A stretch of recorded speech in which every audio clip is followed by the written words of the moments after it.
Hello. All right, if you are here, let me know in the chat. I am going to double check the YouTube stream and Facebook. 1 second. Perfect.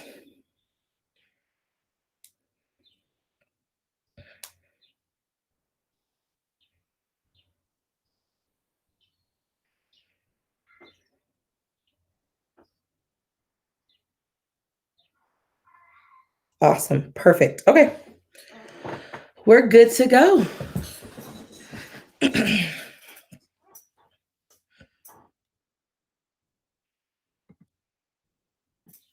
Hi, everyone. Good day. I am happy to have you here.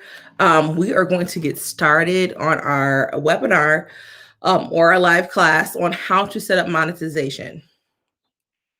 So we're going to jump right in. We're going to cover a few things about monetizing your app. I'm going to hide myself and I'm going to show you the presentation and we'll get started. Feel free to put questions into the comments and I will answer them at the end of my class.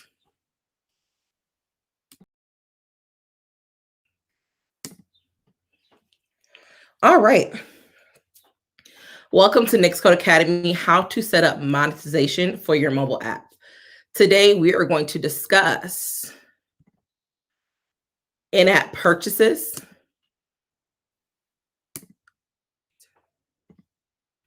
we're going to discuss subscriptions as well. We're going to talk about what is needed in order to apply for in-app purchases for your app. Then we're going to talk about best practices, do's and don'ts, a monetization strategy, and then overview of how to apply the in-app purchases. We'll talk about it a few different ways because I feel like we've discussed in prior courses the 5 ways that you can monetize your mobile app. And just to recap, those options are to 1, in-app purchases, app purchases, freemium, licensing, and app purchases. So I'll cover what those differences are again here, and then when they do or don't apply. So first thing is when you are looking to start, you know that you're going to monetize your app. You need to make sure that you have the things in order to qualify for an in-app purchase or in-app subscription on your account. So it is required that you are on a business or pro or enterprise plan. So business is also our pro level or their enterprise subscription. So you have to have an active subscription. You have to be on one of those plans. Also, in order before you can even set up purchases, you have to already have an app in the stores that is live and approved. Then the app needs to be free on the stores. So you'll need to have a free app. Even if you plan to monetize and have all these things in there, you have to at least have your initial build be free and be published on the App Store and Google Play Store. You'll then need to have an active Google Merchant account. So this is for Android apps. And then you'll also need to fill out the paid applications contract. And this is for the Apple app. Usually you've already done one for free. And people sometimes do it for paid, even if they don't plan to do paid, just to make sure all their contracts are up to date. And I'll go through too where you can find that. Okay, so in-app purchases, what are they and how do they work? So let's see here. All right. So in-app purchases, they're one-time purchase. So one time, and I have access to it continuously. It gives users indefinite access to the content behind the paywall. Paywall is this landing page of, hey, you're prompted to pay and here's what you're paying for, and I'll grant you access. So whatever's behind that landing page, they have indefinite access to. This is usually a great fit for digital content and products. And you can add as many in-app purchases as you would like. So people can buy as many magazines as they like, as many courses. This would work great for that. And then you have in-app subscriptions. So in-app subscriptions is A product that will allow users to purchase dynamic content for a set period of time. Dynamic content means it's continuously changing and fresh. And it means or dynamic could be like active engagement is community. It's something that's fluid, not static content. And users can pay monthly, biannually, or annually to continue to have access to this. A lot of platforms, like maybe even dating apps, it's like, oh, become a premium member and you pay a monthly fee, or Apple Music, things like that. So users will retain access until they manually unsubscribe. Just like our phones and our apps, they will need to go through their Apple or Google accounts to unsubscribe. You do not manage their subscriptions. This is pretty standard. Just like if you wanted to cancel your Pandora subscription, you would go to your Apple account and just hit don't renew. So they subscribe on their own and they unsubscribe on their own. It is not your responsibility if they get billed again. But also a good thing to know when it comes to in-app subscriptions, if you are on our business or pro plan, that's our middle tier, you could only have one subscription. It means it's just one option. It's either I subscribe, it's either free, or I subscribe, $14.99 a month. Then if you're on the enterprise plan, which is our highest tier, you can have up to 3 subscription levels. So you can have maybe a monthly option, an annual option, or just 3 price points. So definitely keep that in mind. If you're doing a paid app, means it's just, one-time purchase and you have access to the app and all its features. So a one-time payment is in order to access all the content within the app. So there's no other restrictions when you get in there, no other in-app purchases. You cannot add a free trial period. So here's the thing. So free trial periods can only be added to the in-app subscriptions. So you can't say you get to try this app free for 7 days before you decide you want to pay for it in full, right? So it's either is paid or it's free, period, right? Or if I want to, which we know that there's hesitation to doing that model because we need users to know for sure that they can see value, right? I'm not going to pay you $14.99 for something I don't even know what, I don't even know what this is. I see what it is, but I really need to see the value. So that's why usually people do free trials. But if you're going to do a free trial, you have to charge them on a subscription basis. And then if it is, a paid app, like I said, it's paid before it can even be downloaded. So keeping that in mind too, when you're thinking of your monetization strategy. So different ways that you can monetize your app. And I know I hone in this a lot, but here are some other options. Is one, of course, having a paid app, offering in-app purchases, offering in-app subscriptions. And when we say in-app, that just means we allow the users to download it and then make a purchase instead of purchasing in order to download. So you can sell products through a Shopify store, for example. You can even sell ad space to people that you collaborate with in partnerships. You can sell courses. If you're in education, you can sell challenges. If you're in wellness and health, in fitness, or you can offer services. If you're a service-based business, you can offer and sell services through therapy, consultation, and coaching, and more. So do's and don'ts to monetizing. So I highly encourage and let this be your homework. Let these do's be your assignment. So you need to plan out your strategy before applying for in-app purchases, in-app subscriptions, or paid app. You need to know, and this is what I like to encourage people to do. You have all these plugins that you're putting into your app. I would actually, if I were you, go through, okay, which plugins are you going to monetize and through what method?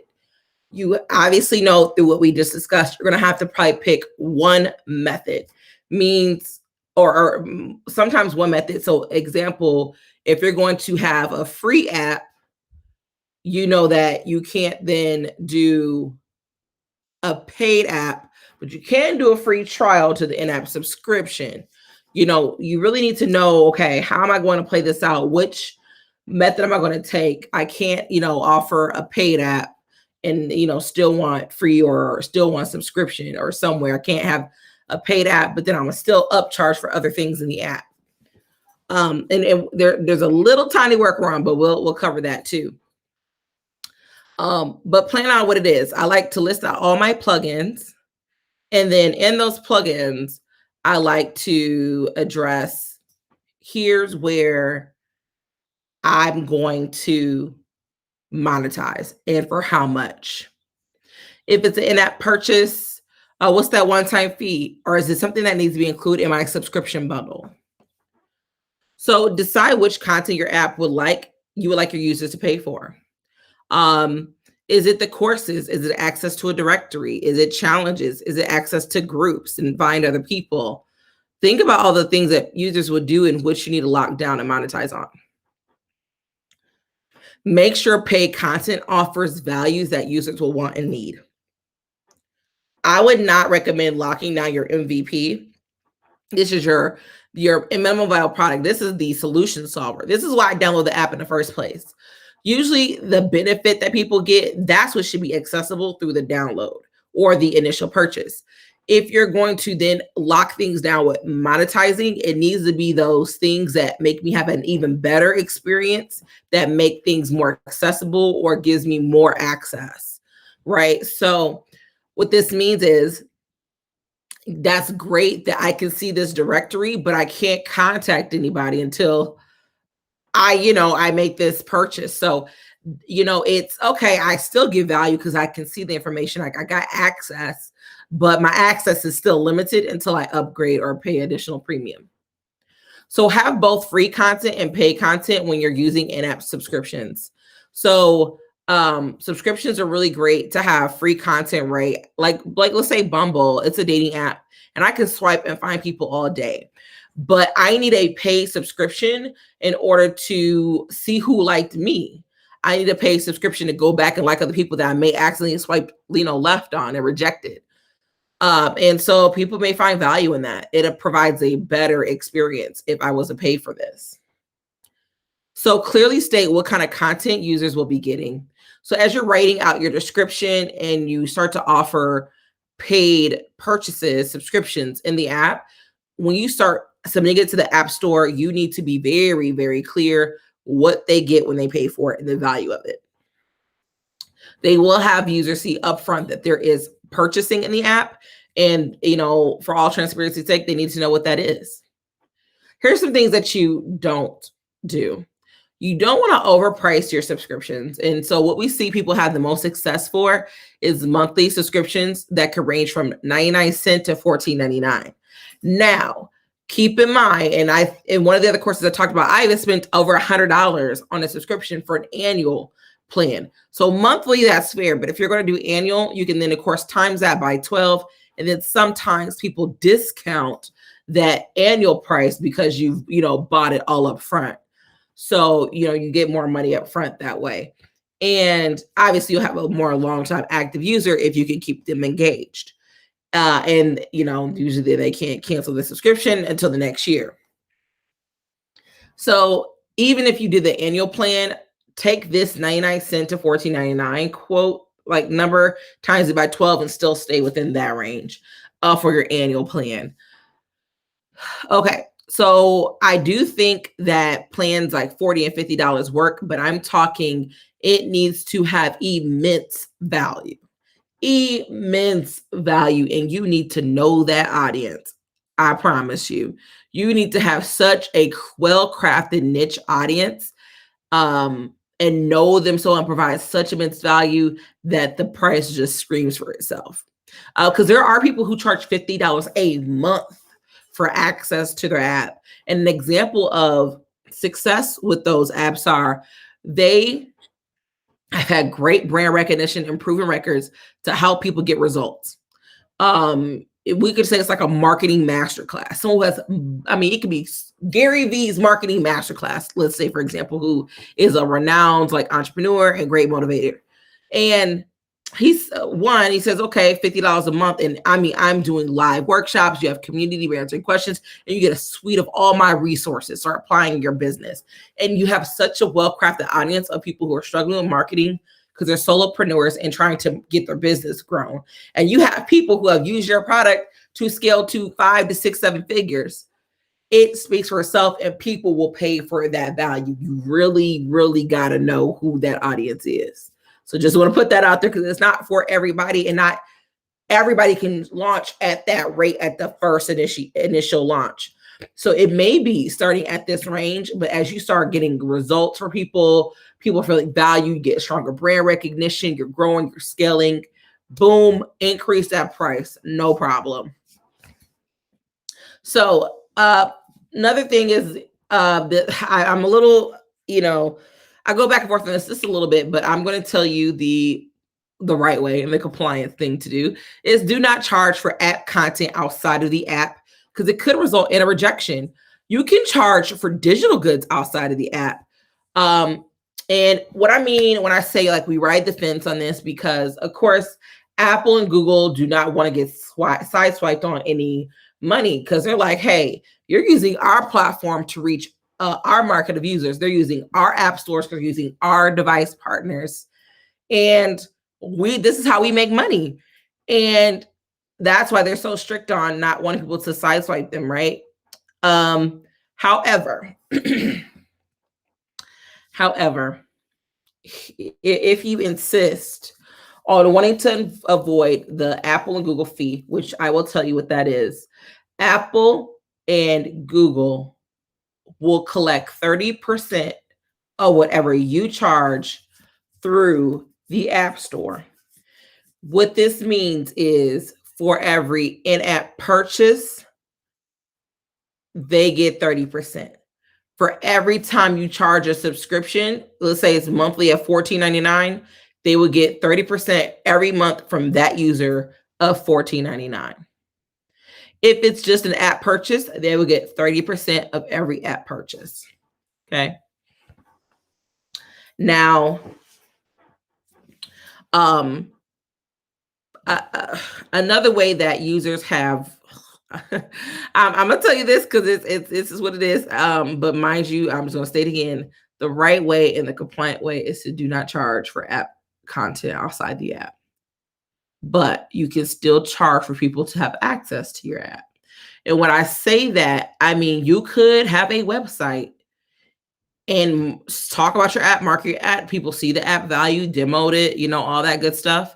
And then, because what you could do is have a progressive web app. Or you could just, you could just have a landing page. You don't even have to have a progressive web app, but I think you should show people the value of the app by some means. And you can say, hey, in order to get the link to download, because not all apps are listed publicly on the App Store. Some apps are private to those who only have access. A lot of corporate companies do this. It's like, it's not an app that people just need to find and download. It's for like our employees only to go to their app store and find the app when we give them a link. So know that every app does not have to be public. And so you could not have a publicly listed app and sell people access to the link to your app through your website. So you could, have a landing page saying, hey, it's $50 a month, and you set up your PayPal subscription, and then that gives them access. Now, there's a gap with this, but then that gives them access to the app link to go and then download it. You can even generate a one-time link if you want to for those users. Using a third-party software. This is not provided by us, nor is it provided by Apple or Google. You will need a third party that issues one-time links. It all redirects the same way. It's just that they'll make the link expire. So again, you have that option. And the other gap is, since you're doing it through your own means, there's no connection back to the app and or the App Store. So if someone fails, let's say you want to do a monthly subscription on the side, and they fail to pay their subscription or cancel it, you will have to go into your app and delete that user's account from your app and or ban that user or whatever. So you'll have to manage that manually because there's no other connection to it. But if you just sell an app link one time, then it's no problem. Then they just have the app. They've already bought it. And again, why we have that expiration on there by using a third-party tool is so that, they don't just get the link and start sharing it around. It's a specific link that gets regenerated every time a purchase happens. And then, once you click on it and get the link, it's done. It's no good. So anywho, so that is, ways that you can get around it for app content that you want to sell your app to people. But regarding digital goods, could be like songs, could be videos. You can charge for those outside the app using Stripe or PayPal. And we have those plugins and integrations set up already in our control panel and in the marketplace for you. So you can charge for those outside the app, absolutely.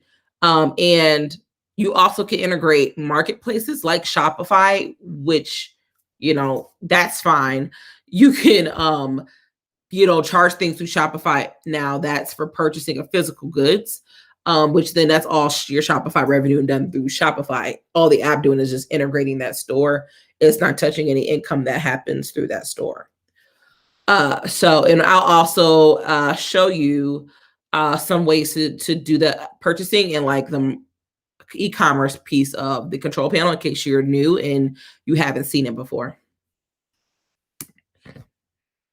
So when you're setting up your in-app purchases and in-app subscriptions, here's a step-by-step overview for Apple and Android, but also in our help documentation, all this with screenshots is written out step by step. And I'm going to just tell you the steps, but mind you, you also have to already have your app built. And I'm gonna also give you a checklist of what you need to have when you talk about, where you're going to monetize, but also you will need to have it already live and approved. But once it's live and approved, here are the steps that you would take. So if it's Apple, you're going to agree to the tax agreement because again, they're going to collect their 30%. And also you will have to pay taxes on that earned income. So they're going to track your earnings. They're going to have theirs. And then you will actually get a tax document, and this will differ by your state. And so that's why they need that agreement. Because whatever you earn, they're going to report, because Apple already reports all earnings, theirs and app users, and then not app users, but app owners. And then you would need to report your income as well. So that's step one, agree to the tax agreement. Then you'll need to create the in-app purchases and in-app subscriptions in the App Store Connect. So when you if you haven't published an app before, when you create a developer account, there is a place called App Store Connect where you manage your apps. So you'll open your specific app that's already on the App Store, and you'll add the review notes. You'll create in-app purchases and in-app subscriptions. Let me see if I can even show you with an example of it. But when you create this, you're going to want to make sure that, okay, if it's pro, now you can only do one. But if you have the enterprise, you can say, okay, I'm going to have, monthly, an annual, and those are the two that I do. So, start planning out what are you going to have and what are you going to do for in-app subscriptions and in-app purchases. All right. So I'm going to show you App Store Connect. And let me go here. So I'm going to share my screen with you.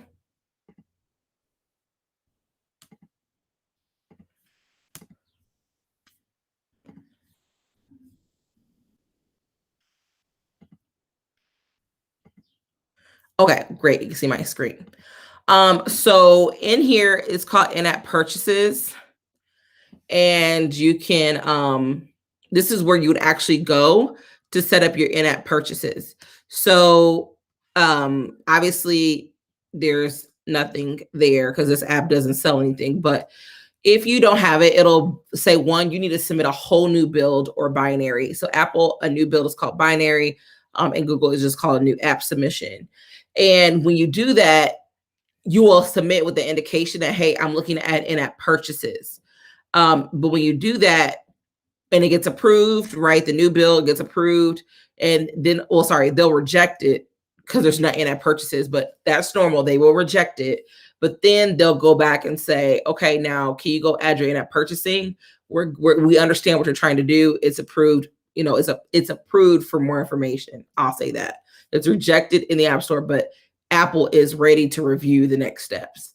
So in-app, I know the process is a little. I'm going to give you disclaimer. It is a frustrating and it could be tedious process. It is the Apple publishing process. I say Google too sometimes, but not as much as Apple, but it is challenging and it's frustrating. So hang in there. You'll hit the plus sign for in-app purchases and it'll say, okay, is it a consumable, non-consumable, auto-renewable, or non-renewing subscription? And you'll pick, okay, well, I'm gonna have a monthly subscription. You'll hit create, you'll give it a reference name.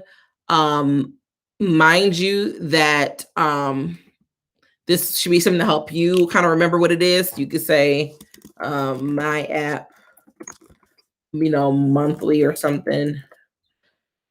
If you're gonna have an annual, you'll do all that and then you'll set, all the details and pricing. I won't mess with it on this app, but I will actually in one of the next courses, which is really only applicable once you get the app published. So we're not going to get into the details now, but when you actually go through our courses around publishing and then the next steps of app monetizing, we'll actually have a demo of going through and setting this piece up.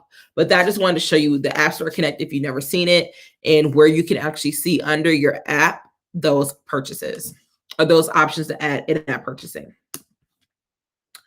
All right. So you're going to add the review note information. So this means you can basically add, okay, all the things so in the review, they're going to reject. They're going to tell you exactly what I need. You need to respond to it in the notes information. So they have a review and they have comments from that review. You need to add your notes to that information. And then you're going to add the product ID. So this came, remember how I hit the plus sign where I was going to add a name, a reference name of what the fee was? Well, Apple was going to generate me a product ID for that line item. And then that's what I would take and put back into our control panel. And then I would choose which plugins to add to the paywall. So this is, okay, if it's an in-app purchase subscription, when someone hits this bi-monthly plan, which plugin should we give them access to? That's what you want to fill out in the purchase tab, which is going to be in your control panel. And then you're going to click publish on the dashboard to notify us and our team that you're all done and you're ready for us to go back to Apple and say, hey, here's everything, we're ready for our in-app purchases. Now, if you're on the Android app, you got to do it. You got to do that too. You need to set up a Google Merchant account. And then under it is going to have you upload your Google billing key to our dashboard. And what this means is you're going to have to set up a just kind of like your developer account is going to have a billing key. It's going to ask you questions about your account. It's going to ask you for tax documents, business, all that type of good things. Then you'll click publish to have us submit a new build. And then you'll set up your in-app subscription and in-app purchasing in the Google Play Store. Pretty much kind of how we went through with Apple. We do have another video in the upcoming courses that walked you through this.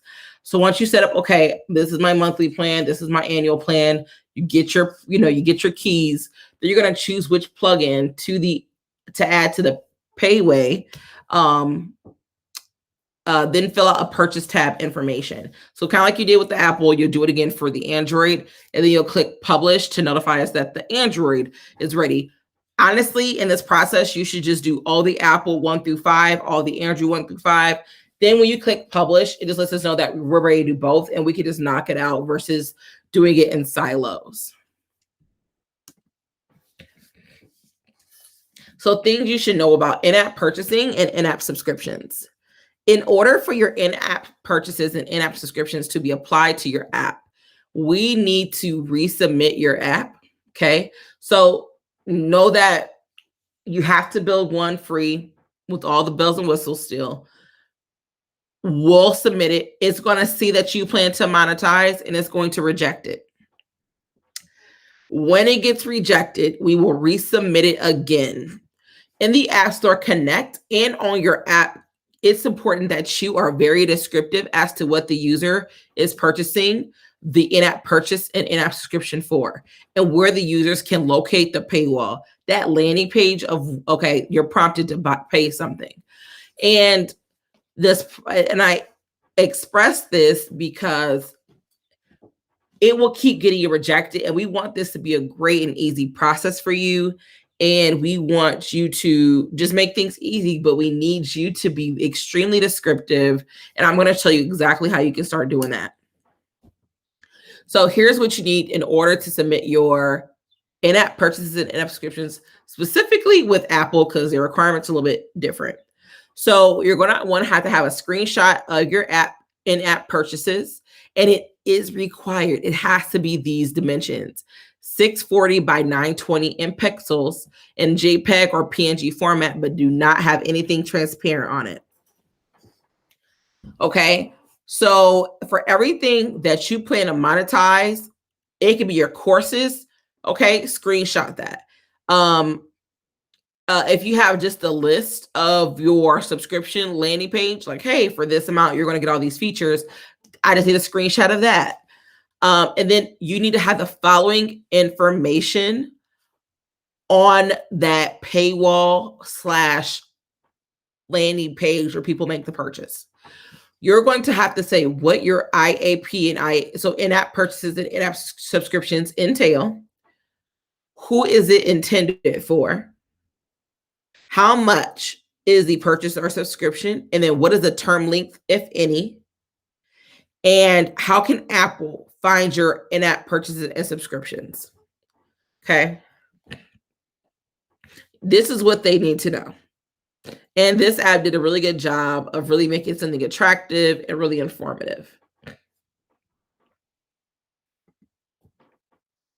So in order to even get started, because I won't get into, I mean, we do have courses on building out that whole process and submission, but let's just talk about getting you ready for that phase. And when you actually go through the publishing courses, then we could talk about this next step. But at this point, you're still probably in build mode. So let's just focus on getting you ready for that time. And the first time is making sure your Apple developers are up to date. So I'm going to attach documentation on how to set up and create your developer accounts for Google and Apple. If you don't have them already, or if you have not created them already, you only need one account per business. So it means if you are trying to do multiple apps for different businesses, because it is going to connect them legally through taxes and all these things and deposits of revenue, you need to probably keep that separate. That's my recommendation. Apple probably will actually make you require to keep them separate, because they actually require a business and a DUNS number for business entities. If you're an individual developer, like you're not doing it under any business, you probably don't have the same obligations. But you'll need this. You'll need your Apple developer account. Google is a one-time $25 fee to set it up. Apple is $99 a year. And when you get in there for Apple, you'll need to click under App Store Connect. You'll have to go to Agreements, Tax, and Banking. And what you need to do is, if you have your developer account set up, even while you're still building and publishing, just so you have no holdups, because they'll require this, and this will also be an automatic rejection. So we want to kind of keep our rejection list low. You'll need to approve and sign the paid agreements. You'll need to add banking information. So if you're going to get revenue, they're going to give you direct deposit into a bank account. You'll need to set up that bank account. You'll have to set up another contact, like a backup person. And of course, fill out all your tax forms and tax information, so you know exactly what kind of taxes to charge and impose upon you.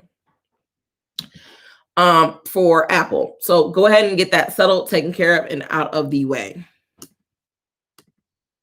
Then you want to set up a Google Merchant account. So this is for your Android app.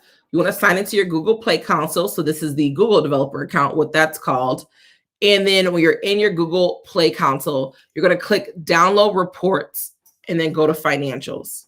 And that drop down where you select Financials, it'll have an option that says Set up a merchant account information. And you should see this, especially if you don't have an existing one. So you're going to select setup merchant account information, enter in business information to complete setup. So answer all their questions. Then a Google billing key will be generated for you. You can go ahead and copy this and add it to the commerce tab inside of our dashboard. All right, so I want to show you some areas of monetizing in your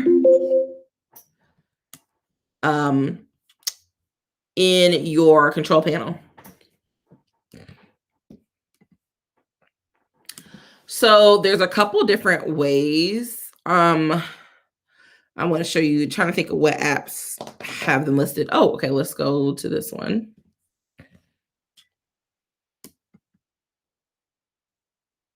So this one is our people plugin. This is where people usually build directories, right? There's an option that says purchase. So in some of your plugins, and I'll try to gather a list of plugins that have purchasing ready to go. We're trying to get them mostly added to all of them pretty much. But you know how you already have content, design, and settings, and security and tagging and analytics? Well, now there's a purchase option.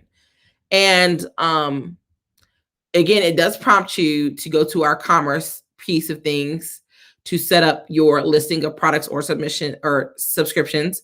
And then basically you'll just need to know that, hey, this feature requires purchase.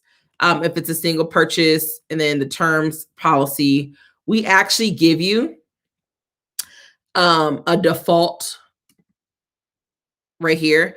We actually give you a default privacy policy and terms and conditions.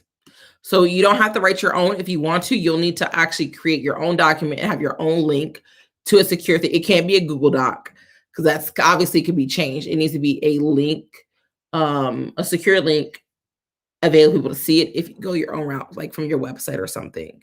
But we have one here that you can just hit default terms of use and privacy policy. And then of course the text is already set there, but if you want to change it, you can override it. And then the text, this should be probably a description about it. And then of course, by now, the product name, then a success message, and error message, and any other actions a user needs to take, also there. And then basically that'll be put in this page and they can hit buy now and then they'll get access to it. This is a folder. So sometimes in folders, we keep a collection of plugins. So let's say my folder could be where my course landing pages, you'll see all my additional features of either music, playlists, courses, programs. I can lock this down too with the purchase option. Here is where in this commerce tab where you can find purchases, this is exactly where you can manage those things that we talked about. So do you need to enable parental gates? So do you have something that's for youth?